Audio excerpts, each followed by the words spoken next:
Live from Fargo and serving you on TV, online, and on the go, this is Valley News Live at 5. Our focus in this operation was to capture those that wish to do harm to children. We've told you about several prostitution stings around the region in recent weeks, and now Bemidji police have added a twist to that operation by targeting the darkest side of sex trafficking, child prostitution. Thanks for joining us tonight. Two Bemidji men, Joseph Cook and Jerry Hempstead, each face a felony charge for having sexual communication with a child. Valley News Team's Neil Carlson gives us the details of this disturbing case. Bemidji police are trying to send a clear message to men who would support the prostitution of children. Our focus in this operation was to capture those that wish to do harm to children. Police placed an ad on an online escort service with undercover officers posing as 15 and 18-year-old females. According to court records, an undercover officer texted Joseph Cook that, quote, "I'm a little younger, I'm 15. Cook texted back, "What difference does it make? I mean, as long as you're not 10 or something perverted like that." A second man, Jerry Hempstead, also allegedly contacted an undercover officer he believed to be a 15-year-old girl through text messages. He texted that he wanted to have sex with both the 18 and 15-year-old girls for $150. Both men were met by undercover officers at a Bemidji motel and arrested.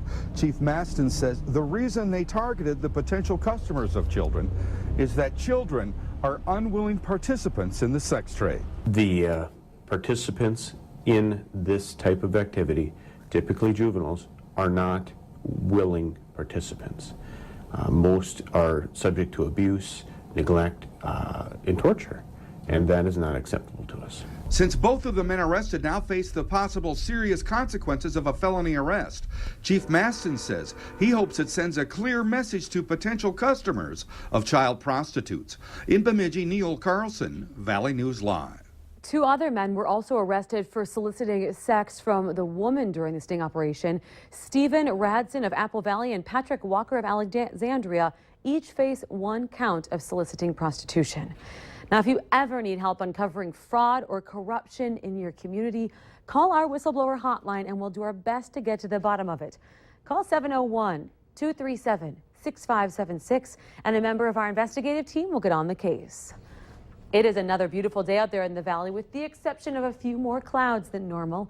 Let's see if the weather is going to stick around, though. Hutch, what's it going to be like tonight? Well, Stephanie, hard to complain with temperatures like this, and this colorful map represents the warmth that's pushing in from the south. The warm colors, the oranges down in South Dakota, representing temperatures close to 80 degrees down by Yankton. We're enjoying a lot of yellows or 60s here in the Red River Valley, and it's in the upper 50s in the Northland heading into the evening. So quiet weather, although the radar shows a couple of areas of spits of rain. It'll be very light, but maybe a passing raindrop near Lake of the Woods or even out in the James River Valley this evening. For Fargo-Moorhead, temperatures will generally be near 60 degrees all the way through the early evening hours. We'll fall into the mid-50s by later tonight. A beautiful evening with fairly light winds. Now, we do have some change to talk about before the weekend gets here. A little bit cooler weather. I'll have details on that. Well, you'll get to meet a fantastic weather kid in here in a few seconds, and we'll talk about the outlook on how long this warm weather lasts. A little cooler? A little cooler coming up. Okay, but we like this warmth. It is nice. There's more of that, too. Yes, thanks, Hutch. Well, most of us can only imagine getting the call. Your home is on fire. But unfortunately, such was the case for a West Fargo family. Ruth Hoivanen, who lives in the Brookwood Mobile Home Park, was down the street visiting her daughter. That is when she got the call. All I know is he called me and I just got on, called 911, hung up with him and ran over here. And by then it was already really black smoke inside, but, we grabbed up the kids and then we all rushed over to we each grabbed a kid and, the neighbor came and then we... Firefighters put the fire out quickly. It was under the trailer in insulation. West Fargo's fire chief believes the cause was because of faulty heat tape, which is used to keep pipes from freezing. There is smoke damage throughout the home, but no dollar estimate yet on the loss. Assaults on college campuses happen much more often than you may think. National statistics show 20% of college students will suffer a sexual assault during their time on campus. But now, a bipartisan group of senators is looking to change that. Washington correspondent Lauren Adams has the details on this effort. 1 in 5. That's how many people fall victim to a sexual assault on a college campus. But lawmakers are trying to stop that.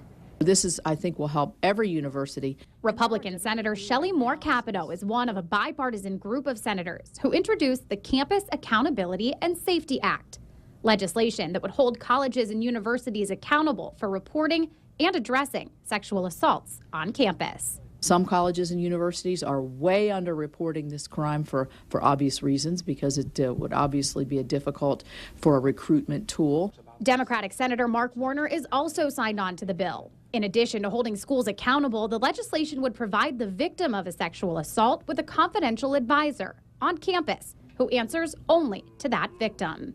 We've got to make sure that particularly the victims get the kind of counseling and advice they need in the aftermath of what is obviously a horrific event.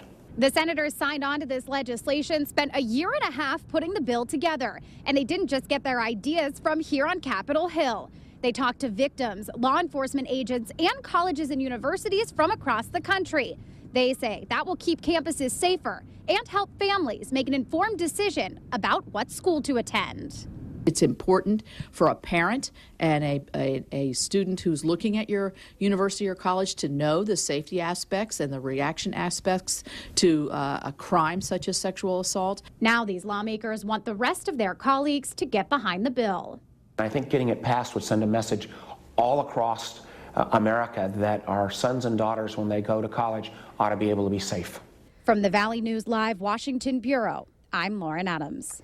It's a message that even one sexual assault on one campus is one too many.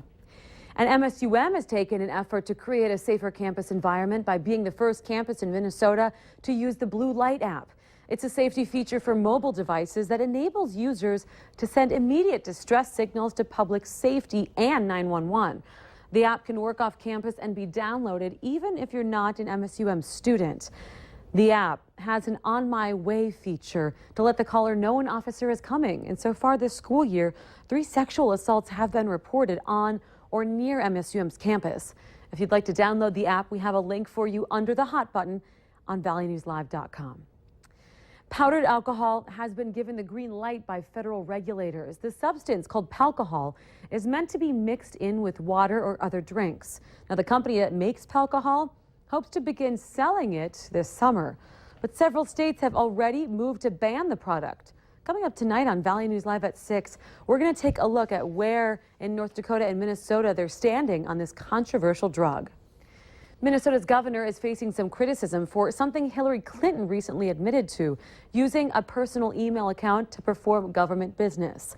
Governor Mark Dayton uses a personal email account for all of his business, personal, public, and political.